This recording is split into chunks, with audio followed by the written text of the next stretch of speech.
You know, I've had people ask me before and make several comments in the past about, boy, your equipment, even though it's old, sure runs well.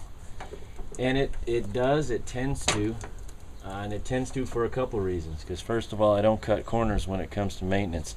That's probably primary. Well, actually, more primary is I don't like breaking down. I've talked about how remote the ranch property is, and you know, if you're up there for a work trip and you need to get something done, you need your equipment to be reliable, you need things to run. Downtime is wasted time. So when it comes to maintenance on anything that I do, there's really no cutting corners. I just finished lubing up the whole front end, the pivot. I greased the fittings here on either side for the steering spindles, I guess you'd call them, and then I greased the wheels with bearing grease like butter. Like butter. So my next trip now is to pull off I'm going to pull off the blades, put some blocks under the front tires because I don't feel like climbing underneath this thing. And I don't feel like dropping the deck, the cutting deck, but I'm going to pull the blades off and I'll show you how I sharpen those. I really only eyeballed this deck from the outside and it looked decent, but now that I'm getting underneath it, look at that, pretty cool. Alright, let's rip these blades off. So there are the two blades. They're actually in pretty good shape. The edges are a little beat up. They've obviously hit some rocks or stumps or something with it, but nothing catastrophic. To me, that would indicate a sheared, although that's a pretty good harumph right there. Now that I say that. I don't know. Like I said, I'm still trying to kind of figure out why that shear pin broke. Take a look at this. That's a pretty good mash right there. But, who knows? It is what it is. At this point, it runs great, which is awesome. These blades are totally salvageable and sharpenable, which is awesome. Just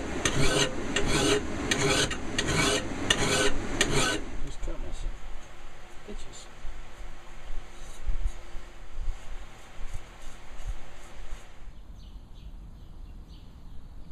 So now that I have all the contact points greased, the blades sharpened and reinstalled, I'm doing a little work on the hood. Let me show you what I have going on with the hood.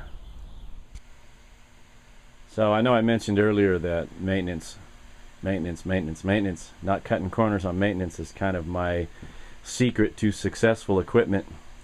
But there is a certain point that you reach when you just kind of go, well, why? Well, this is one of those points. There's a crack. Let's see if we can light balance here. There's a crack here. Okay, there's a bracket on the inside, this bracket. That bracket goes from, there's a part here to here, and it cracked. So I wanted to fix the crack. So I had it in here, and I know these headlights are essentially for show. They're really pretty useless. I didn't like the look of all the dirt I could see through the lens. The lens is a little yellow. It could probably stand to be cleaned. So I popped the lens off, and this is what I find. Yeah, so I'm going to clean the dirt out. I've already cleaned the light bulbs because I'm just kind of twisted like that.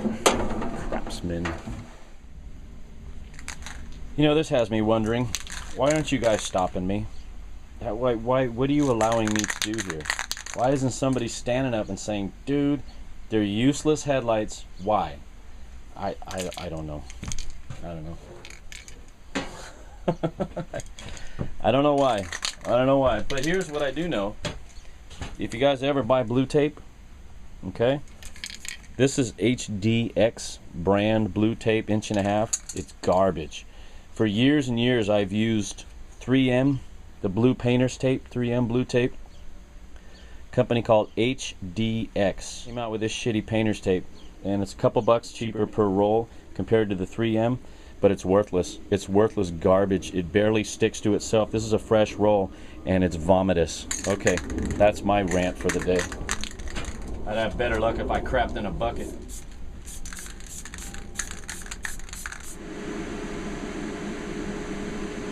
I got issues. I was just out there polishing the plastic lens because it had a little bit of a yellowness to it. Oh man, I got some problems.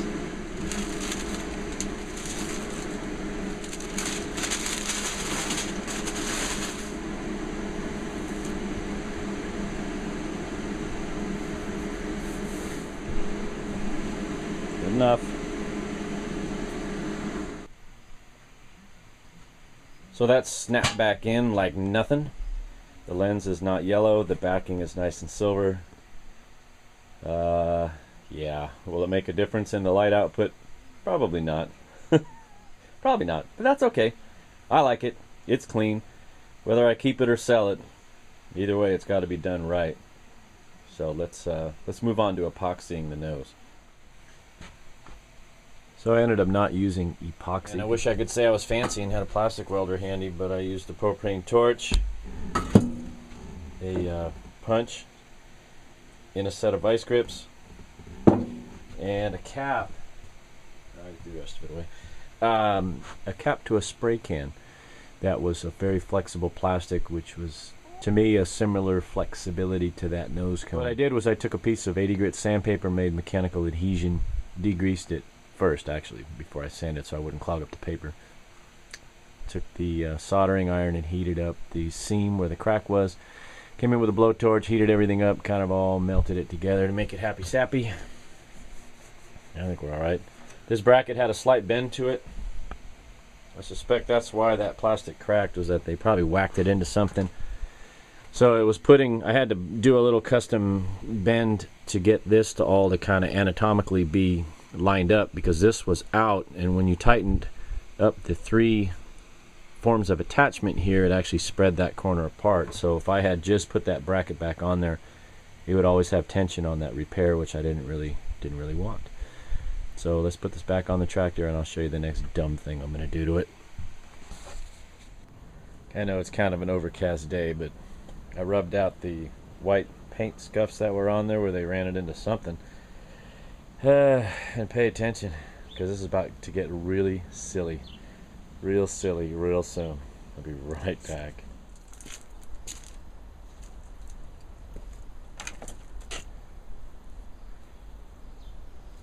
Yeah, I'm dumb enough to put a coat of wax on a lawn tractor. Had a little bit of oxidation on it. Shined up a bit. But like I said, whether I keep it or delete it, it's got to be right. And if I'm selling something, it's not going to be half-assed. Yeah, who puts a coat of wax on their lawn tractor? I guess I do. What's missing? It's missing.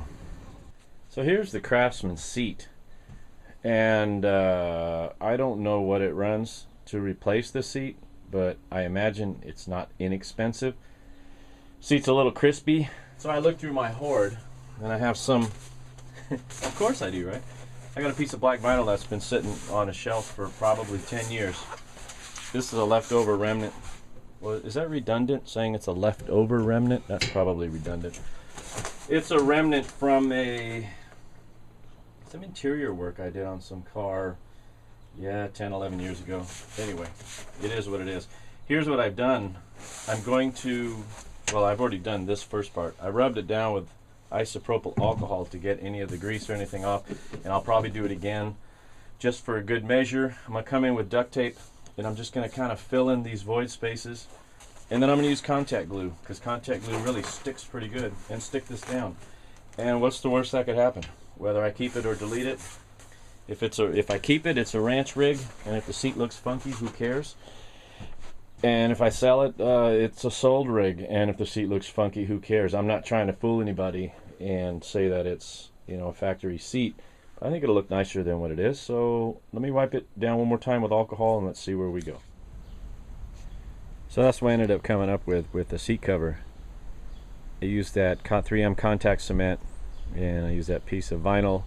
There is a seam across right about here in the back side of your rear end, and I just tucked it in behind. There's a ring back behind here. I just tucked it all back there, screwed it back down, got a little extra glue there, and it'll work. And that clears some stuff out of my hoard. I don't exaggerate when I say that vinyl's been sitting on that shelf. I remember specifically what I bought that vinyl for about 13 years ago. God. I had a car that I was selling, and I needed to recover the armrests. So I bought a yard or something of that black fabric, and I Pimped out the interior with that, and that was an extra scrap that was sitting up on the shelf, and that was easily 2001 or 2002 when I sold that rig. But that's just twisted.